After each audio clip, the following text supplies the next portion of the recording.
விஜய் அவர்கள் இந்த மாதிரி பேசுகிறாருன்னா அவர் இப்போ தானே அரசியலுக்கே வந்திருக்காரு. அப்புறம் பாடம் கற்றுக் கொடுக்கும்ல அரசியல்.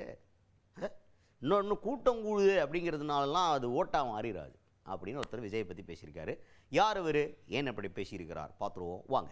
மத்திய இணையமைச்சர் எல் முருகன் அவர்கள் அவர்கிட்ட என்ன கேட்டாங்கன்னா, விஜய் அவர்கள் வந்து இப்போ நீங்கள் 2000 ரூபா சொல்கிறீங்கன்னா அவர் 2500 கொடுக்குறேங்கிறார்.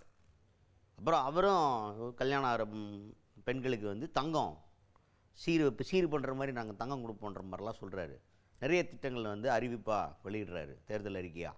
இதை நீங்கள் எப்படி பார்க்குறீங்க அப்படின்னு கேட்டால், முக்கியமாக கேள்வியில் என்ன கேட்டாங்கன்னா, இலவசங்களுக்கு எதிராக பேசின விஜய் அவர்கள் இப்போ இலவசங்கள் கொடுக்குறதாகவும் இந்த மாதிரி திட்டங்களையும் தேர்தல் அறிக்கையாக வெளியிடுறாரு அப்படின்ற மாதிரி கேட்குறாங்க. அதுக்கு எல்முருகன் அவர்கள் என்ன சொல்கிறாருன்னா, அரசியல்னா அப்படி தான், முன்னாடி இலவசங்களுக்கு எதிராக இருந்தவங்க இப்போ மாற்றி பேசுகிறார்.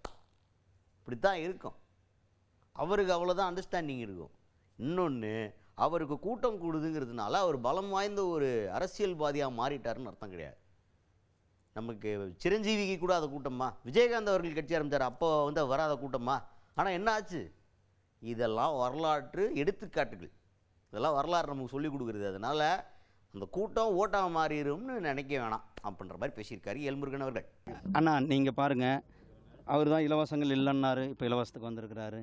அதே மாதிரி நீங்கள் சொல்கிறீங்க, இது எல்லாமே வந்து அவர் வந்து இன்னும் யாருமே அவர் வந்து முதல் அரசியலுக்கு வந்திருக்கிறார், ஃபஸ்ட்டு தேர்தல்.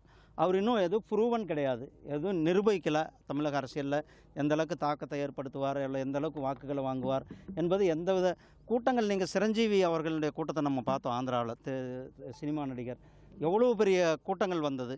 அந்த கூட்டங்கள்லாம் என்னென்னாச்சு?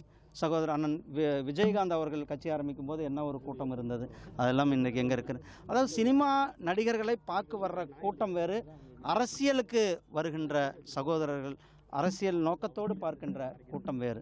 அதாவது சினிமாவை பார்க்குறாங்க, ஆனால் அது அரசியலுக்கு சினிமா ரசிகர்கள் எல்லாமே அவருக்கு அரசியலில் மாறுவாங்க, அவங்களுக்கு ஓட்டு போடுவாங்க அல்லது அவர்களுக்காக வேலை செய்வாங்கன்றதெல்லாம் நம்ம தமிழ்நாட்டில் அதெல்லாம் எம்ஜிஆர் காலத்தோடு முடிஞ்சிருச்சாங்க.